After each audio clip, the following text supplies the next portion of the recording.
ही दूर पहले हमने छोड़ आया वो भारत का आखिरी गांव है। कैमरा पर्सन सुनील के साथ Ashok Raj, live India, China border से।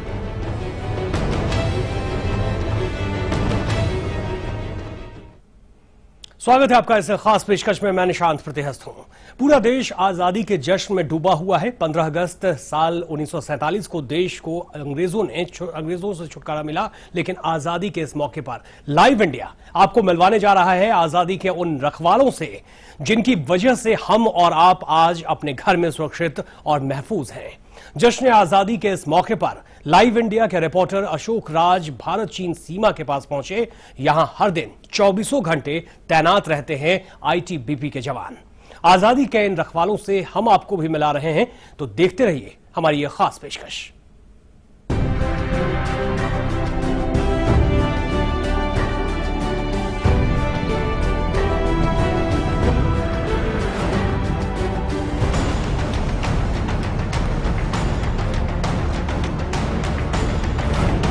आज लाइव इंडिया आपको ले जा रहा है हिमालय की उन चोटियों पर जहां से भारत का दुश्मन नंबर 2 यानी चीन भारत पर हर वक्त नजर गड़ाए रखता है।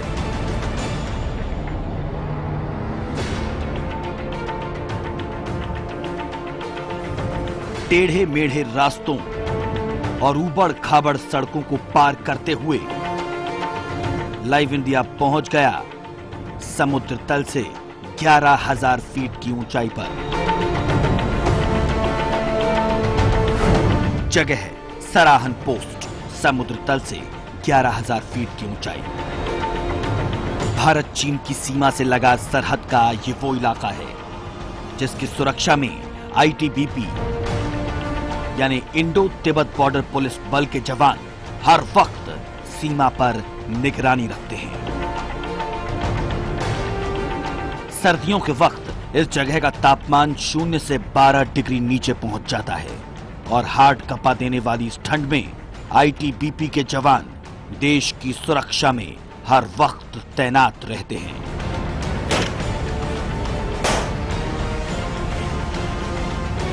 देश की राजधानी दिल्ली से 24 घंटे का सफर तय कर live India reporter Ashok Raj सरहान पहुंचे। सराहन वो इलाका है जहां आईटीबीपी का बेस कैंप है। रास्ता तय करेंगे, ठीक है। इसके बीच में यहीं से सीमा पर सभी जवानों को सभी तरह के निर्देश दिए जाते हैं। घने कोहरे और बारिश के बीच हम निकल चुके हैं इंडिया चाइना बॉर्डर की तरफ। आईटीबीपी के जवान किस तरीके से बॉर्डर पर तैनात हैं और बॉर्डर को सुरक्षित रखने में कामयाब होते हैं, आइए हमारे साथ।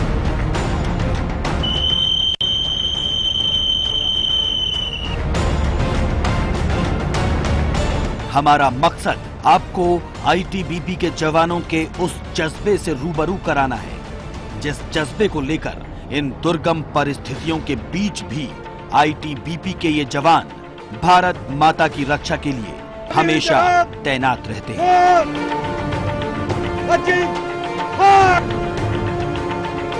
हमारा कैमरा लगातार चल रहा था। आईटीबीपी के जवानों का पूरा काफिला हमारे साथ था। रास्ता और कठिन और मुश्किल होता जा रहा था, लेकिन सड़कों पर आए बादलों को चीरते हुए लाइव इंडिया के साथ आईटीबीपी की टीम मस्तरंग पोस्ट की तरफ आगे बढ़ रही थी।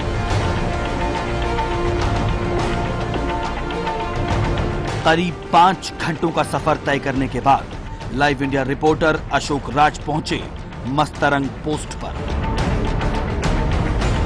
जगह है मस्तरंग पोस्ट, समुद्र तल से 10,500 फीट की ऊंचाई। मस्तरंग पोस्ट पर पहुंचने के बाद वहां तैनात जवानों ने हमारी टीम का स्वागत किया। हार्दिक स्वागत है।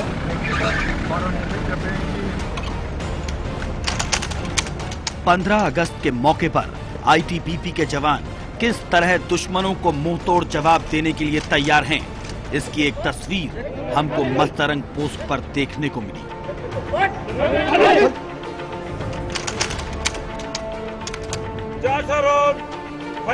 दुश्मन का खतरा भांपते ही आईटीबीपी की ये टीम हरकत में आ गई और अपनी बैरक से निकलकर सभी जवानों ने अपनी अपनी पोजीशंस ले ली। बड़े पेड़ की आड़ में, बंकरों में, घने जंगलों के बीच, हरी और लंबी घास के बीच आईटीबीपी के जवान पलक झपकते ही तैनात हो गए और दुश्मन का सामना करने को तैयार हो गए।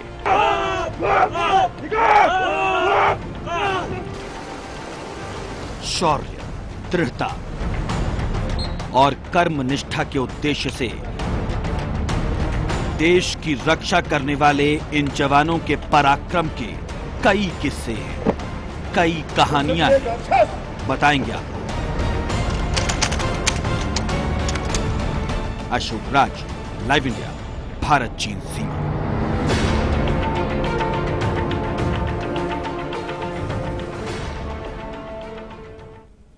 अपने घर परिवार से हजारों किलोमीटर दूर देश की रक्षा में तैनात इन जवानों को जान का जोखिम भी कम नहीं होता।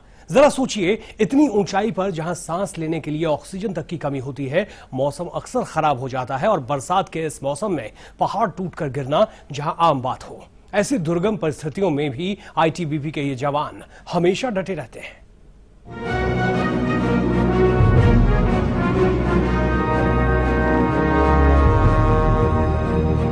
पूरा देश आजादी की 69वीं स्वतंत्रता दिवस धूमधाम से मना रहा है।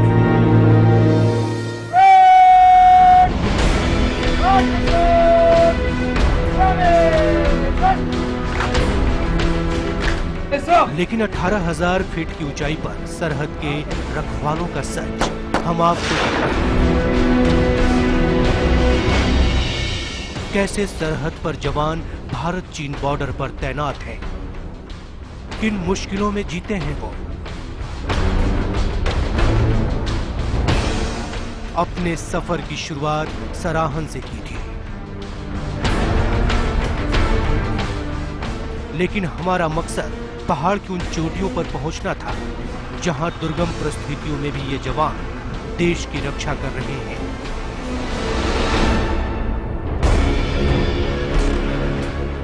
सराहन से live India reporter Ashok Raj नगस्ती की तरफ आगे बढ़े।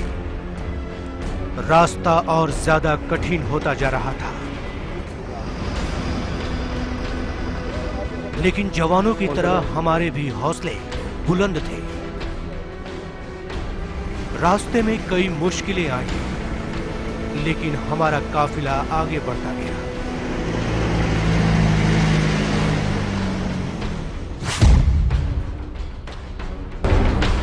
ऊंची ऊंची पहाड़ियों के बीच 2 घंटे सफर करने के बाद नगस्ती पोस्ट हमें दूर से दिखाई दी।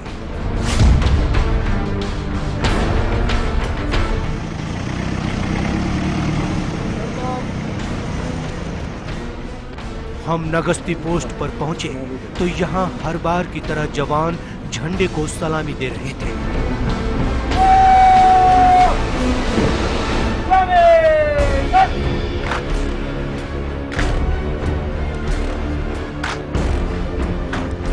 हिमाचल प्रदेश में भारत चाइना बॉर्डर पर आईटीबीपी का नगस्ती पोस्ट, जो समुद्री तल से करीब 12,000 फीट की ऊंचाई पर है, लेकिन जवानों के हौसले में जरा सी भी कमी नहीं दिखती है। इनके जोश को देखकर ये तो मानना ही पड़ेगा कि आईटीबीपी की इस पोस्ट पर दुश्मन के अलावा 4 और खतरों का सामना जवानों को करना पड़ता है।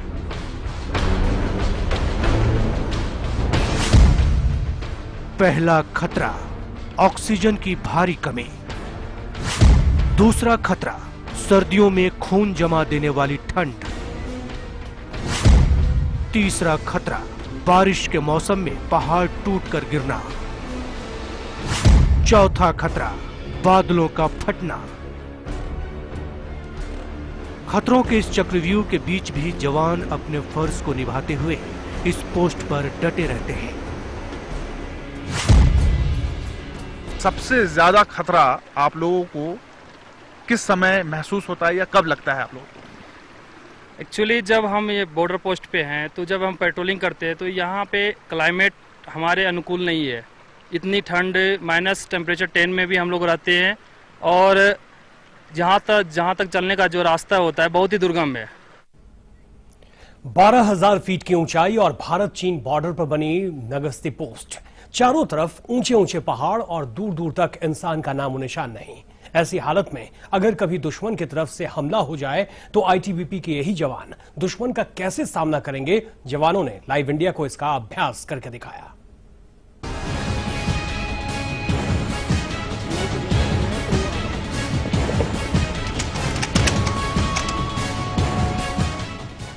शुरुआत में आईटीबीपी को सौंपे गए काम के कारण इसकी भूमिका वन्य और हिमालय के इलाकों तक ही सीमित थी।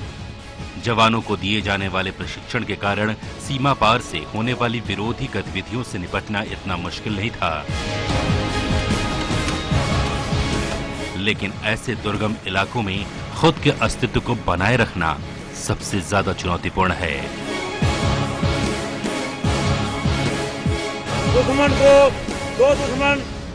हिमालय के ऊंचाई वाले क्षेत्रों में तैनाती से पहले बल के जवानों को पहाड़ों की चढ़ाई, पर्वतारोहण और पर्वत पर युद्ध के तरीकों से जुड़ा प्रशिक्षण दिया जाता है। उन्हें अच्छा सिपाही बनाने के लिए गुरिल्ला युद्ध का अभ्यास कराया जाता है। जमीन की लड़ाई में कैसे दुश्मन के छक्के छुड़ाने हैं, यह आईटीबीपी के जवानों को बखूबी पता है। यही वजह है कि इस तरह का युद्धाभ्यास आईटीबीपी के जवान लगभग रोजाना करते हैं। घने जंगल और पहाड़ की चोटियों के बीच शान से लहराते इस तिरंगे की आन बान शान देखते ही बनती है।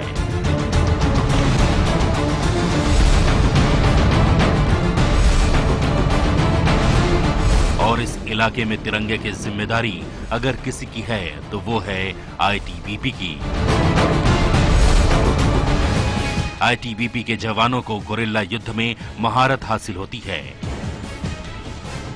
ये जवान पलक झपकते ही दुश्मन का काम तमाम कर सकते हैं।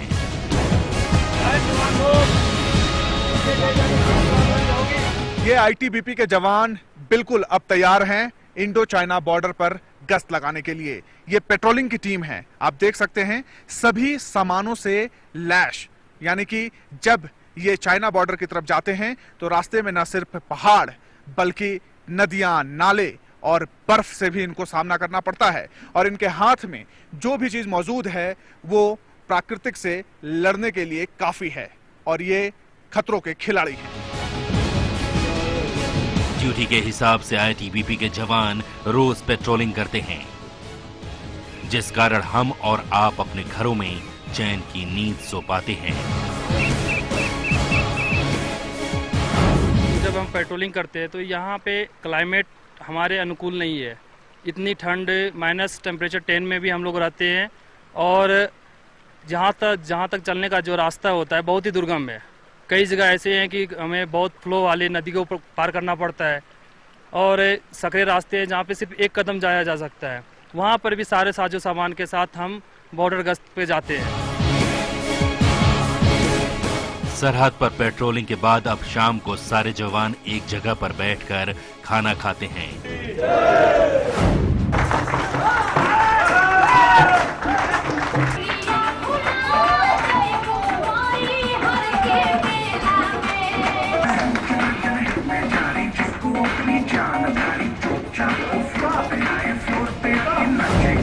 जवानों के मनोरंजन के लिए एक अलग से बैरक है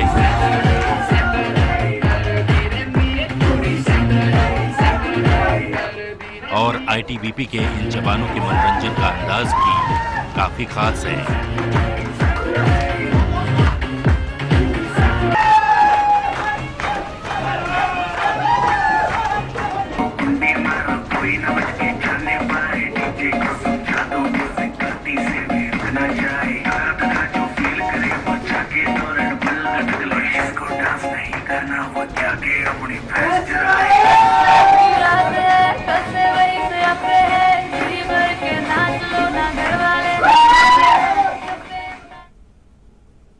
अभी एक ब्रेक के लिए रुकते हैं। ब्रेक के बाद आपको दिखाएंगे सरहद से अपनों को संदेश कैसे देते हैं ये जवान।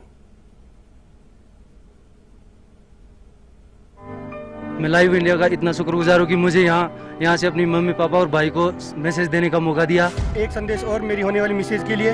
सुनीता, मैं भी यहाँ बहुत खुश हूँ और तुम भी खुश रहना, अपना ख्याल रखना। मैं फैमिली को बताना चाहता हूँ कि मैं नगस्ती पोस्ट में तैनात हूँ और मैं यहाँ सब ठीक ठाक हूँ। साल 1962 में चीन से युद्ध के बाद आईटीबीपी का गठन हुआ था, जिसके बाद आईटीबीपी के जवानों को चीन से लगने वाले हिमाचल प्रदेश, उत्तराखंड और जम्मू कश्मीर के बॉर्डर की जिम्मेदारी सौंपी गई।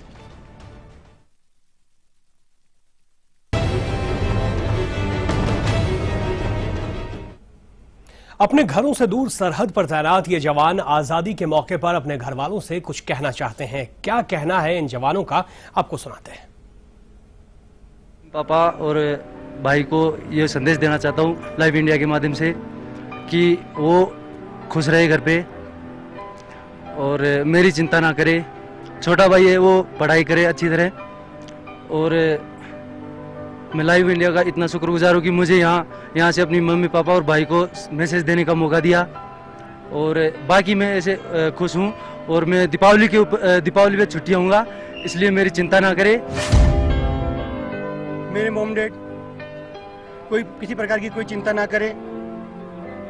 मैं अभी नवंबर में छुट्टी आने वाला हूँ और दीपावली के आसपास छुट्टी आ ही जाऊँगा। यहाँ पे सब ठीक है, सब अच्छा चल रहा है। और एक संदेश और मेरी होने वाली मिसेज के लिए। सुनीता, मैं भी यहाँ बहुत खुश हूँ और तुम भी खुश रहना, अपना ख्याल रखना। लाइव इंडिया के माध्यम से मैं फैमिली को बताना चाहता हूँ कि मैं नगस्ती पोस्ट में तैनात हूँ और मैं यहाँ सब ठीक ठाक हूँ और मेरे परिवार भी सब ठीक ठाक रहे। घर में नवंबर में आ रहा हूँ। मैं inspector Devesh Kumar live India के माध्यम से मैं अपने घर वालों को मैसेज देना चाहता हूँ कि मैं यहाँ पे बिल्कुल ठीक हूँ और यहाँ पे किसी प्रकार की कोई भी दिक्कत नहीं है।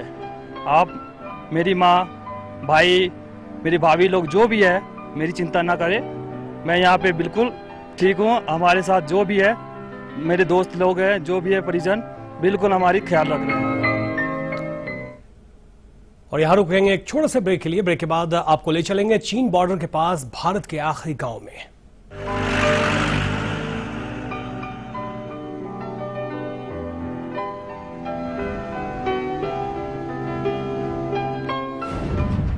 साल 2004 के बाद चीन बॉर्डर से लगने वाली सभी सीमाओं को आईटीबीपी के हवाले कर दिया गया।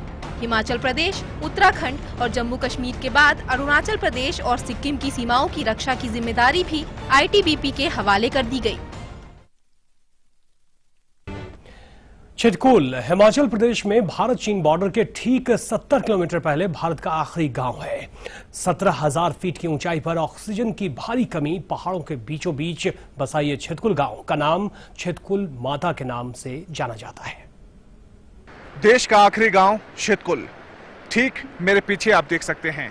ग्राम छितकुल आपका हार्दिक स्वागत करता है। ये वो गांव है जिसके बाद से कोई भी देश का गांव नहीं है, यानी कि भारत का गांव नहीं है। इस गांव में तकरीबन 100 घर हैं और अधिकतर गेस्ट हाउस, क्योंकि एक टूरिस्ट स्पॉट भी माना जाता है। और इसकी भौगोलिक दृष्टि को अगर आप देखें तो ये हमेशा 12 महीने प्राकृतिक से लड़ते हुए नजर आते हैं। लाइव इंडिया की टीम लगातार भारत चीन बॉर्डर की तरफ बढ़ रही थी। रास्ते में हिंदुस्तान का आखिरी ढाबा लिखा हुआ मोड़ आया। हम रुके और ये जानने की कोशिश की कि आखिर ये ढाबा क्या हिंदुस्तान का आखिरी ढाबा है।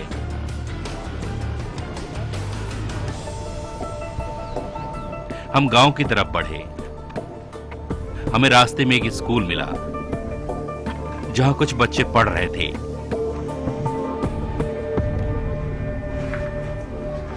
हम स्कूल के टीचर से मिले। उन्होंने इस बात को बताया कि हिंदुस्तान के आखिरी गांव में बच्चों को पढ़ाना बहुत मुश्किलों से भरा है। दरअसल मूलभूत सुविधाओं की भारी कमी, साथ में प्राकृतिक आपदाओं से अक्सर घिरा रहता है हिंदुस्तान का आखिरी गांव छितकुल। देश के राष्ट्रपति कौन हैं? श्री प्रणब मुखर्जी। हिमाचल प्रदेश के मुख्यमंत्री कौन है? श्री वीरभद्र सिंह। राष्ट्रपति कौन है? लाइव इंडिया संवाददाता अशोक राज ने स्कूल में पढ़ रहे बच्चों से बात की और कुछ सवाल भी पूछे। बेशक छितकुल हिंदुस्तान का आखिरी गांव हो, लेकिन इस गांव के स्कूली बच्चे देश और दुनिया के बारे में काफी जानकारी रखते हैं। देश का प्रधानमंत्री कौन है? Shri Narendra Modi. For apple, for ball, C cat, D for duck, E for elephant, F for G for grass. A B C D E F G H I J K L M N O P Q R S T U V W X Y Z। कुछ छोटे बच्चों से भी हमारी मुलाकात हुई। बच्चों से बातचीत के बाद यह अंदाजा लगा कि बच्चे मन लगाकर पढ़ रहे हैं। गांव के लोगों का मानना है कि छितकुल माता की उनके गांव पर खास कृपा है और इसी वजह से वो लोग महफूज भी हैं। आखिरी गांव है जी, खेती बाड़ी करते हैं जी, साल में एक ही फसल आता है जी, और 5-6-7 फुट तक भी आ जाता है जी। और कितने लोगों का ये गांव है? गांव आबादी 750 तक है जी, पहले 700 था ना, अब तो 750। 17,000 फीट पर बसे इस गांव के लोग खेती बाड़ी करके अपना गुजर बसर करते हैं, लेकिन अब इस गांव में पर्यटन जोर पकड़ रहा है। देश के अलग अलग इलाके से लोग इस गांव में घूमने के लिए आते हैं। छितकुल गांव का नाम, और इस गांव में 750 लोग ही रहते हैं। छितकुल गांव का नाम अपनी पहचान बना रहा है, जहां गांव में सिर्फ 750 लोग ही रहते हैं।